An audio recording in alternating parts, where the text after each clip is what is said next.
Quel matériel dans mon sac pour 3 jours de rando hivernale? Alors pour situer le contexte, Eric de la chaîne Ciel Mon Bivouac avait entrepris ces dernières semaines un trek à travers plusieurs massifs. Il m'a invité à le rejoindre pour la fin puisque son aventure se terminait à Annecy. D'ailleurs, la vidéo des 3 derniers jours est disponible ici. Alors quelques jours avant son arrivée, c'était le printemps. Pas de neige sur le tracé prévu ou à peine sur un passage. Je comptais donc utiliser du matériel 3 saisons, mais il a neigé en très grande quantité quand Eric est arrivé à Annecy. J'ai donc dû m'adapter et ressortir le matériel d'hiver, ce qui m'a fait un sac plus lourd que prévu. 11 kg avec la nourriture et l'eau, mais avec les raquettes qui ont été nécessaires sur certaines portions, mais pas toutes, ça ajoutait 2 kg quand il fallait les accrocher au sac, donc 13 kg sur le dos au maximum, ça commence à peser. Dans la description de la vidéo, je mets le lien Lighter Pack avec tout le contenu détaillé du sac, avec tous les poids. Alors sur YouTube, quand on parle de la description de la vidéo, il s'agit d'une zone située sous la vidéo, mais qui n'est pas visible d'office. Il faut cliquer pour l'ouvrir, pour la dérouler comme on dit souvent. Donc si vous êtes sur un ordinateur ou sur votre smartphone, la manipulation est différente. Vous voyez en image comment faire. Donc dans cette zone, je peux partager avec vous des informations complémentaires et des liens. C'est très pratique, je le fais dans chaque vidéo. Alors, vu le poids à transporter pour 3 jours de rando, j'ai choisi de prendre un sac adapté et confortable pour moi, qui s'est révélé parfaitement adapté à cette aventure. C'est le Talon 44 de chez Osprey. C'est l'ancienne version qui n'est plus vendue, pour un poids d'un peu moins de 1100 grammes. En neuf, on ne trouve plus que la nouvelle version du Talon 44 qui pèse maintenant 1400 grammes. Il a pris pas mal de poids. Alors commençons par parler du couchage, tente, duvet, matelas et oreiller. Donc comme annoncé dans cette vidéo, j'ai pris la X-Mid 1 place version 2. À ce moment-là, je ne pensais pas rencontrer de neige. Je préfère les tentes autoportantes dans ces conditions. Mais finalement, pour les deux bivouacs, l'installation s'est faite très facilement et rapidement, notamment car la X-Mid ne nécessite que 4 points d'ancrage pour tenir debout. Même dans la neige, on arrive à se débrouiller. Alors pour ça, j'ai d'abord tassé la neige avec les raquettes pour faire une zone pour étendre la toile. Et comme le temps était très clément la nuit, il n'y a pas eu un souffle de vent, j'ai juste utilisé les 4 points d'ancrage de base. Alors j'ai dû ajouter de la cordelette pour pouvoir bien mettre les piquets en travers à une vingtaine de centimètres sous la neige, ça a permis de rallonger. Ça a super bien tenu. Les nuits ont été humides et froides avec moins 5 degrés au plus froid, donc le givre était de la partie le matin sur la toile, mais elle a l'avantage de ne pas se détendre grâce à son tissu en cils poli.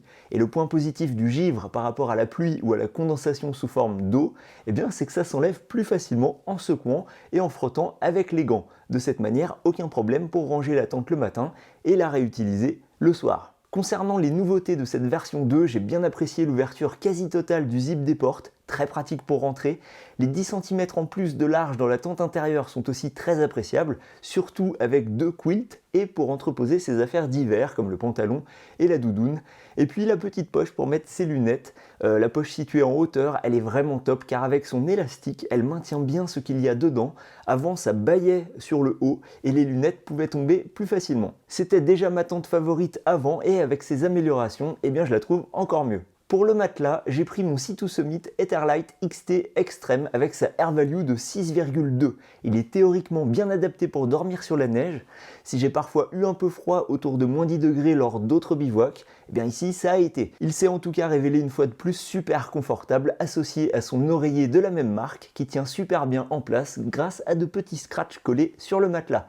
Ça, c'est la combinaison idéale pour maintenir ma tête alignée dans l'axe de mon corps car je dors la plupart du temps sur le côté. Alors son seul défaut, sans parler du prix, c'est son poids, 705 grammes, et son encombrement une fois plié, car il y a de l'isolant un petit peu épais dedans et ça prend de la place dans le sac. Au niveau duvet, j'ai longuement hésité. Moins 5 degrés au plus froid dans la nuit, ce n'était pas assez froid pour prendre mon sac de couchage, moins 14 degrés confort, et c'était trop juste pour mon quilt, moins 1 degré confort. Du coup, j'ai pris 2 quilts, mon fidèle Révélation 20 et un Cumulus 250 que je mettais en couverture par-dessus. Comme ça, c'était parfait et le compromis au niveau du poids était très bon. Alors j'avais un tour de cou en polaire, un bonnet épais en mérinos pour me protéger car les quilts n'ont pas de capuche, mais avec ça, c'était très confortable. Pour cuisiner, j'avais juste besoin de faire chauffer 300 ml d'eau pour mes lyophilisés, donc j'ai pris ma tasse Tox 550 ml, mon petit réchaud BRS 3000T et le petit parvent en titane. Je mettais la cartouche de gaz contre moi quelques minutes avant pour la chauffer un petit peu. Normalement, je préfère prendre un réchaud inversé l'hiver quand il fait bien froid, car c'est vraiment adapté, mais finalement, ça s'est très bien passé comme ça.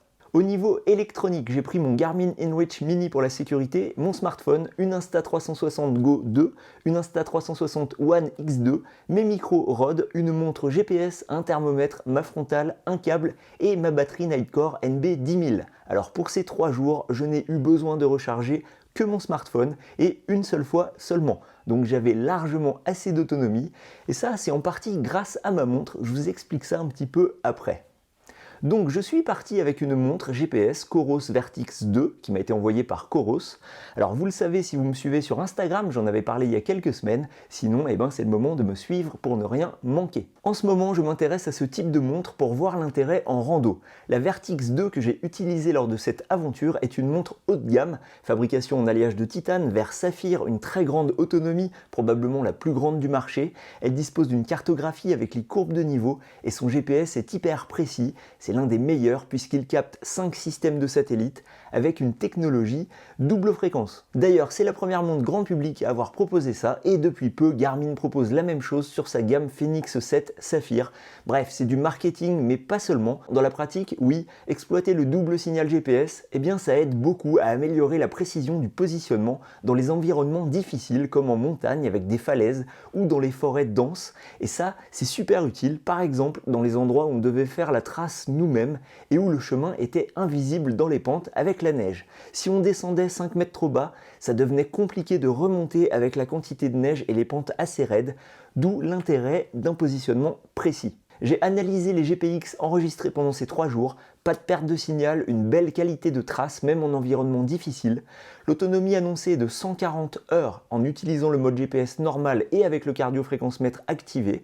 Et si on passe en mode ultra précis avec les 5 constellations de satellites activées, plus la double fréquence et le cardio-fréquence-mètre, l'autonomie elle est de 50 heures théoriques. Alors concrètement, je suis parti de la maison, montre chargée, et après 3 jours cardio activé 24/24, donc même hors GPS, affichage de la cartographie, enregistrement de la trace et 18h30 de GPS activé en mode complet double fréquence, la montre elle affichait 55% de batterie restante. Donc les chiffres annoncés ne sont pas que des promesses, c'est également ce qui ressort dans tous les tests que l'on trouve sur cette montre. Je parlais du cardio activé en permanence 24/24, j'aurais pu désactiver cette fonction et laisser le cardio activé seulement pendant l'activité sportive, l'autonomie aurait été augmentée, mais ça me permet d'avoir des données plus précises pour analyser mon sommeil, car oui, comme la plupart des montres de ce type, on peut avoir des infos sur son rythme cardiaque en dormant, sur son sommeil, sur les phases de sommeil léger, profond,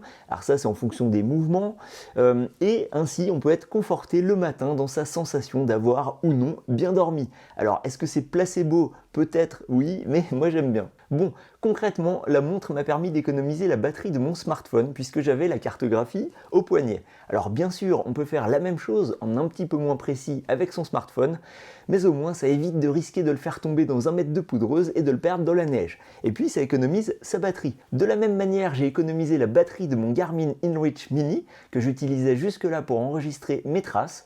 D'habitude, il tenait 3 jours et ici, au bout de 3 jours dans le froid, j'avais encore 70% de batterie. Et dernier point intéressant pour mon usage, la Vertix 2 communique avec ma caméra Insta360 et permet d'enregistrer et stopper l'enregistrement avec un seul appui sur la montre. Donc ça c'est très pratique, surtout dans ces conditions difficiles et quand on marche avec la caméra au bout de la perche. Au niveau des vêtements, mon pantalon Revolution Race utilisé tout l'hiver a été parfait, très pratique avec ses aérations. Pour le haut, j'avais un t-shirt manche longue Mérinos, une polaire et une doudoune synthétique. Alors ces 3 vêtements viennent de chez Decathlon et m'ont coûté respectivement 25 €, 7 € et 45 €. Comme quoi on peut randonner sans se ruiner, même dans le froid et dans la neige. J'avais aussi pris une veste imperméable de la marque Rab. Et pour la nuit, j'avais un pantalon léger en polaire, un tour de cou en polaire. Et au niveau des accessoires, j'avais pris 2 bonnets, un en polaire et un plus épais en mérino pour la nuit ou en statique. Concernant les gants, je suis parti avec 3 paires et j'ai bien fait car ça se mouille super vite. Une paire de gants de ski légers, une paire de gants en polaire et une paire de gants en laine. Parlons maintenant d'un équipement primordial quand on passe 3 jours les pieds dans la neige avec des températures négatives, les chaussures. Elles doivent nous protéger efficacement et je dois admettre que ces chaussures Quechua ont été parfaitement à la hauteur. Elles sont hyper confortables, complètement étanches et avec des semelles idéales pour marcher dans la neige, qu'elles soient poudreuses ou tassées. Elles sont aussi adaptées à la marche en raquette. Alors j'avais mis des chaussettes de ski légères à l'intérieur, c'était parfait, juste légèrement humide le premier soir, mais aucun problème le matin. Pas gelé ni à l'intérieur ni à l'extérieur. Bref, c'est mon coup de cœur par rapport à tout ce que j'ai pu avoir comme chaussures l'hiver auparavant. Comme on avait prévu à la base de passer par un itinéraire avec des passages plus hauts en altitude et parfois un peu exposés, eh bien j'avais aussi emporté des crampons légers et un piolet. Alors finalement, je n'ai pas mis les crampons, mais le piolet, il a servi pour certaines traversées et comme point d'ancrage pour ma tente. Tout ce matériel m'a permis de vivre une super expérience en montagne et si c'était à refaire, je ne changerais rien dans ma liste. Allez voir dans la description, juste en dessous, vous trouverez des liens et la liste détaillée, notamment pour les objets que je n'ai pas cités ici, comme les sacs de rangement étanches, serviettes, briquets et d'autres. Bon, je crois que maintenant la neige c'est vraiment terminé pour la saison, donc je vais nettoyer le matériel et le stocker en attendant l'hiver prochain. Merci d'avoir regardé cette vidéo, pensez à mettre un pouce bleu et je vous dis à très bientôt pour la prochaine.